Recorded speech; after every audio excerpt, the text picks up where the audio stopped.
Assalamualaikum. Nampak ni. Kuning kat kuning ya.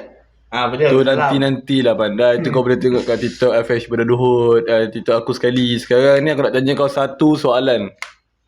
Ya, siapa dia soalannya? Aku nak tanya soalan yang paling panas lah. Oi, panas je. Apa dia? Aku nak tanya kau pernah kena bully tak kat sekolah? Pernah tu pernah lah. Pernah kena bully ke ataupun pernah dibuli? Ataupun pernah membuli? Pernah dibuli, pernah membuli orang pun pernah tak? Kau nak mula satu? Aku tak kisah. Mana-mana yang kau boleh kongsi kan? Kalau dibuli tu memang sakit lah. Dia macam, ada down juga sikit lah. Sebab kita datang sekolah nak belajar kan. Bukan untuk nak jadi mangsa yang kena bully dan kena pijak terajam. Bukan ada lah. Dia macam ada down sikit time tu. Tapi kuatkan semangat lah sebab nak belajar kan. Untuk diri sendiri dan untuk family. Itu je lah cakap. Nampak dia. Tadi aku dah tanya yang nombor 3. Dah start dah? Ya, dah start dah.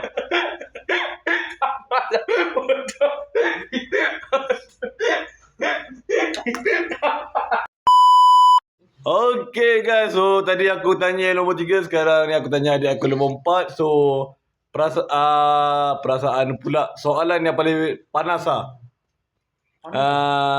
Kau pernah kena bully tak? Ataupun dibuli ke, membuli ke? Kena bully tu ada lah. Pernah lah kena bully. Kenapa pula? So, yelah, ceritakan lah. Blur pula kau. Oh, cerita. Kau jangan borak kacip ke aku. Okay. Aduh. Bully tu pernah lah. Kena bully tu ada pernah lah. Teruk lah kita kena bully kan. Tapi sekarang kita dah masuk besar. Waktu dewasa ni, pelajar yang bully aku tu, dia goyang aku lah. Dia tengok aku sekarang pun dia dah takut dah tengok aku. Dulu dia suka bully aku. Sekarang aku dah besar. Aku jumpa dia, relax steady. Dia goyang lari, kecut. Bangga lah? Bangga lah bos. Orang yang kena bully tu goyang dengan aku.